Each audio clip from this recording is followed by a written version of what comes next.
প্রিয় দর্শক বন্ধু সবাইকেই স্বাগতম হলিডে কোচিং ইউটিউবের চ্যানেলের পক্ষ থেকে।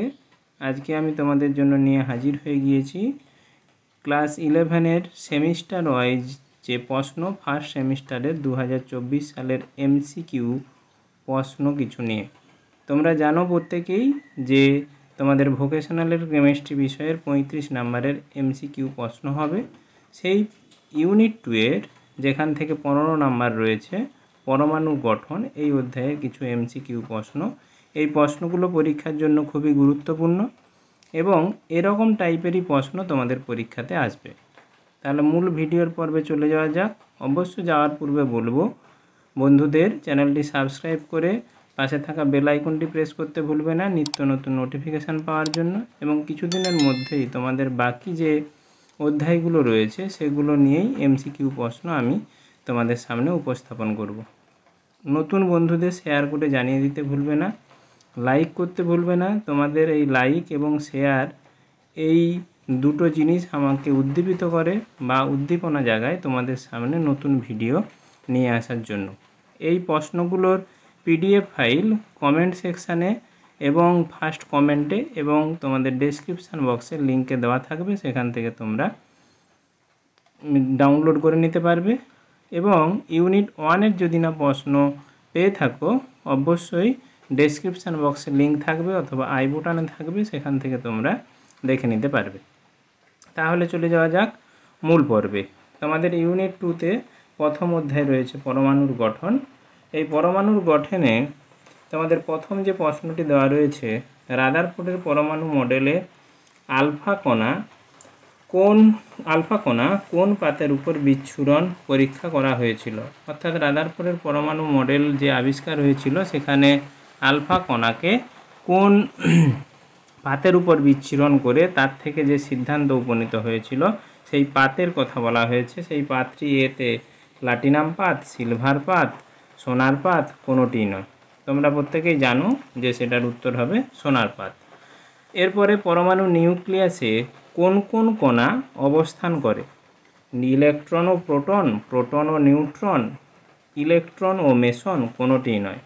পরমাণু নিউক্লিয়াস ধনাত্মক আধানযুক্ত থাকার জন্য প্রোটন এবং নিউট্রন দুটো কণা পরমাণু নিউক্লিয়াসে অবস্থান করে। কোন বক্তব্যটি সঠিক।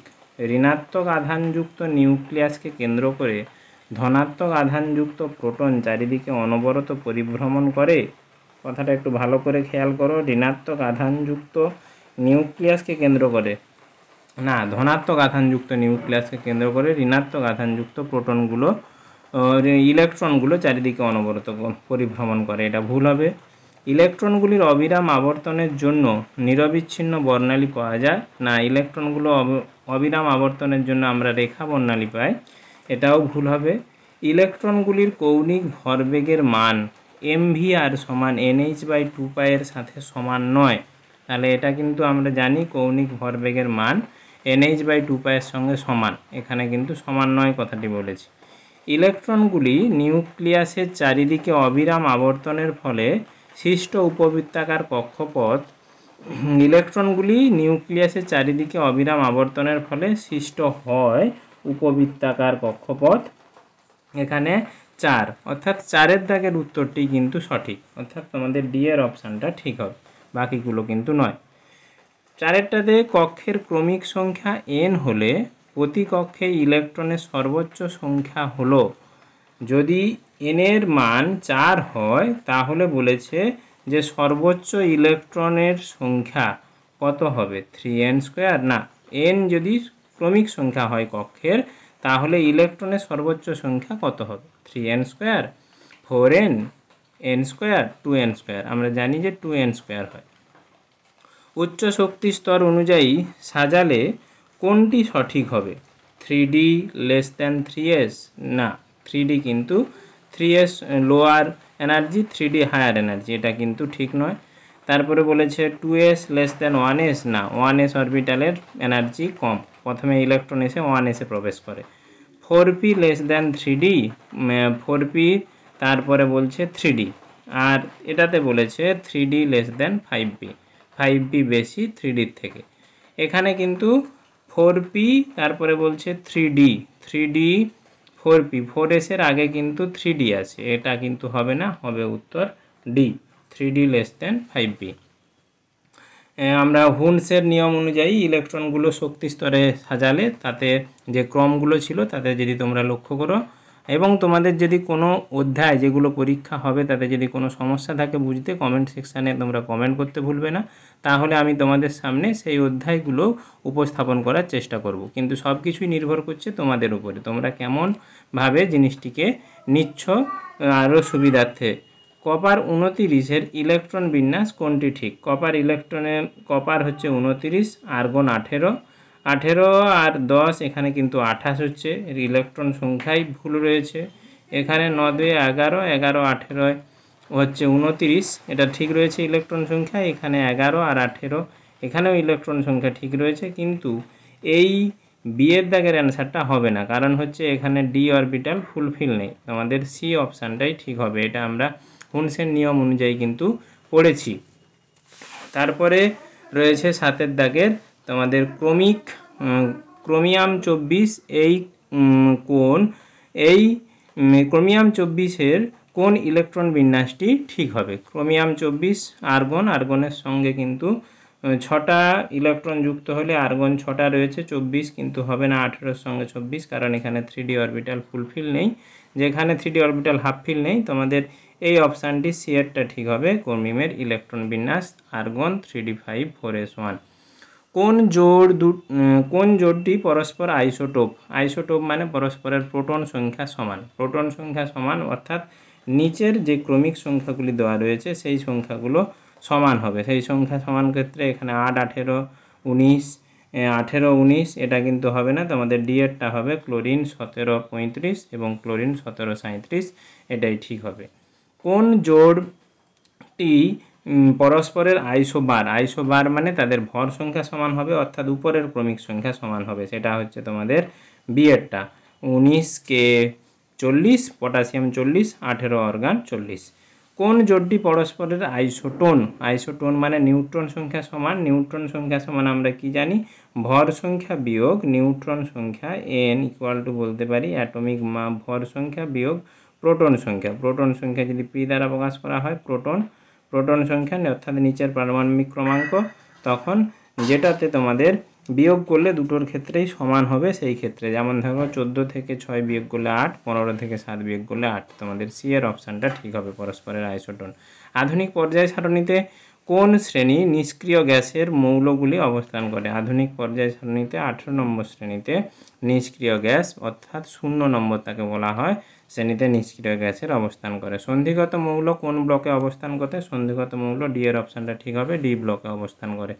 ল্যান্থানাইড ও অ্যাক্টিনাইড শ্রেণীর মৌল কোন ব্লকের অন্তর্ভুক্ত? এ ব্লকের অন্তর্ভুক্ত, বি এর অপশানটি ঠিক হবে। আধুনিক পর্যায় সূত্র কোন বিষয়ের উপর নির্ভরশীল? পারমাণবিক ক্রমাঙ্ক, পারমাণবিক ওয়েট, আণবিক ভর, মলিকুলার ওয়েট, কোনোটিই নয়। পারমাণবিক ক্রমাঙ্ক অ্যাটমিক নাম্বারের উপর নির্ভরশীল। অ্যাটমিক নাম্বারের উপর নির্ভর করেই আধুনিক পর্যায় সারণীতে বিভিন্ন মৌলগুলোর অবস্থান রয়েছে। কোন নিষ্ক্রিয় মৌলটির সর্ববহিস্থ কক্ষে 8টি ইলেকট্রন থাকে না? সর্ববহিস্থ কক্ষে বলছে 8টি ইলেকট্রন থাকে না। কোন নিষ্ক্রিয়?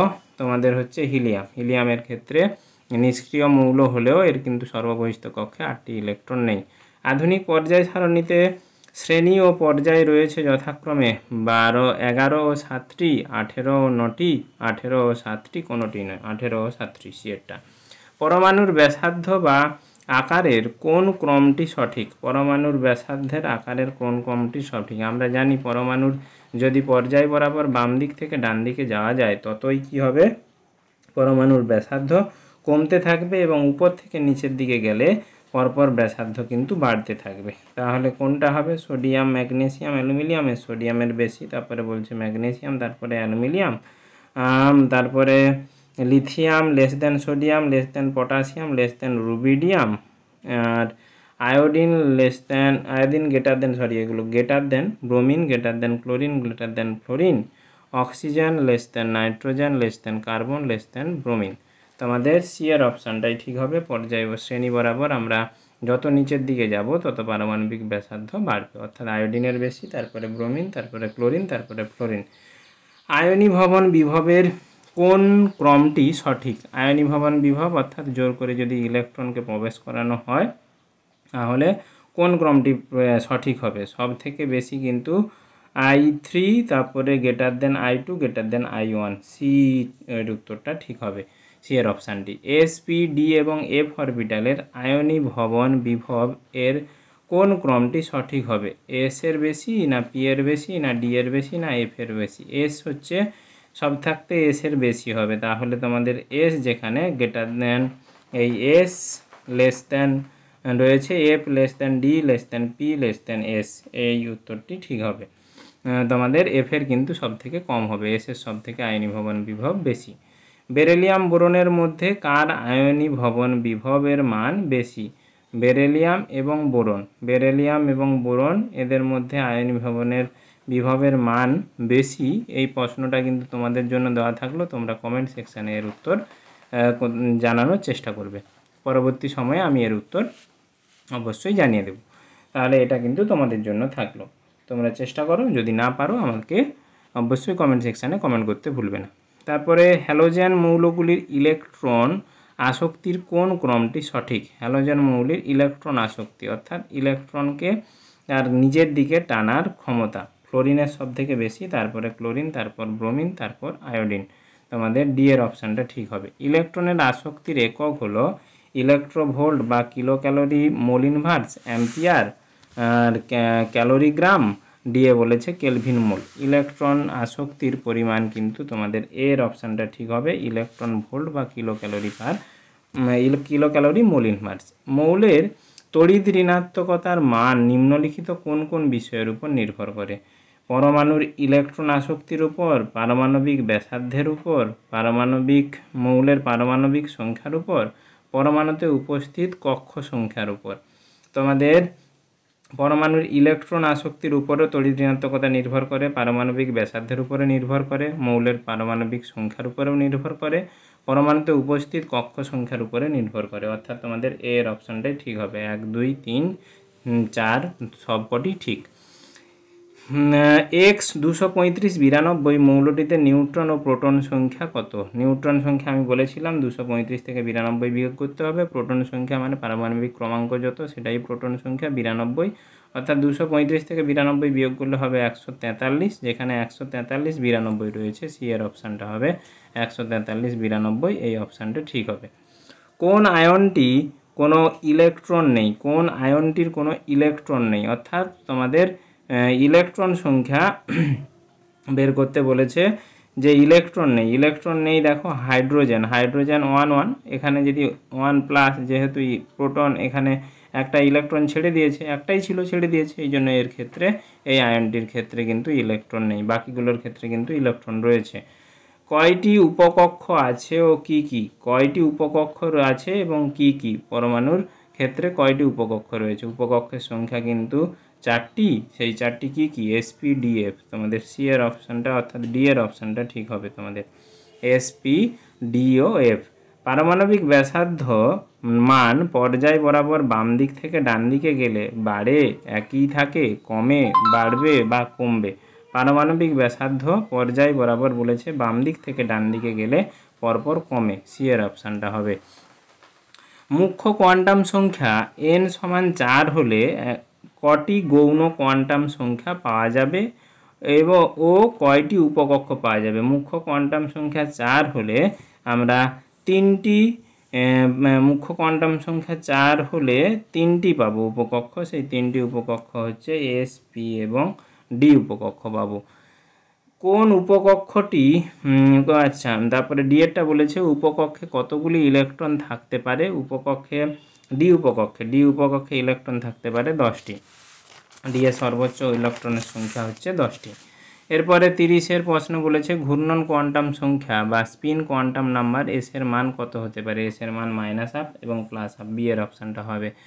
কপার 29, ক্রোমিয়াম 24 ইলেকট্রন বিন্যাসের পার্থক্য দেখা যায় তা কোন নিয়মে ব্যাখ্যা করা যায়? তা ব্যাখ্যা করা যায় হুন্ডসের নিয়ম অনুযায়ী, যে হুন্ডসের নিয়ম অনুযায়ী বলা হয়েছিল যেখানে হাফ ফিল অথবা ফুল ফিল থাকলে অরবিটাল তার স্থায়িত্ব বেশি। ধাতুকল্প মৌলগুলি হলো cerium, chromium, niobium, beryllium, magnesium, calcium, boron, silicon, germanium, vanadium, manganese, iron. তোমাদের বোরন, সিলিকন, জার্মেনিয়াম হচ্ছে ধাতুকল্প মৌল। কোন ব্লকের মৌলগুলি বেশিরভাগ অনুঘটক রূপে কাজ করে? ডি ব্লকের মৌলগুলি বেশিরভাগ অনুঘটক হিসাবে কাজ করে। কোন ব্লকের মৌলরা জটিল যৌগ তৈরি করে না? এস ব্লকের মৌলগুলি জটিল যৌগ তৈরি করে না, বাকি সব ব্লকের মৌল জটিল যৌগ তৈরি করতে পারে। n-2 F1 to 14, n-1 D0 to 1 NS2 কোন ব্লকের মৌলগুলি সাধারণ ইলেকট্রন বিন্যাস? যেহেতু ইলেকট্রনগুলো এসে প্রবেশ করছে এফ অরবিটালে, এই জন্য এফ ব্লকের মৌলগুলির সাধারণ ইলেকট্রন বিন্যাস হচ্ছে এটি। আশা করি ভিডিওটি ভালো লেগেছে। ভালো লেগে থাকলে অবশ্যই চ্যানেলটি সঙ্গে থেকে সাবস্ক্রাইব করতে ভুলবে না। বাকি ভিডিওগুলো যদি দেখে না থাকো কমেন্ট সেকশানে লিঙ্কে দেওয়া থাকবে এবং তোমাদের ডেসক্রিপশান বক্সে লিঙ্কে দেওয়া থাকবে, সেখান থেকে তোমরা দেখে নিতে পারবে। ধন্যবাদ, নমস্কার।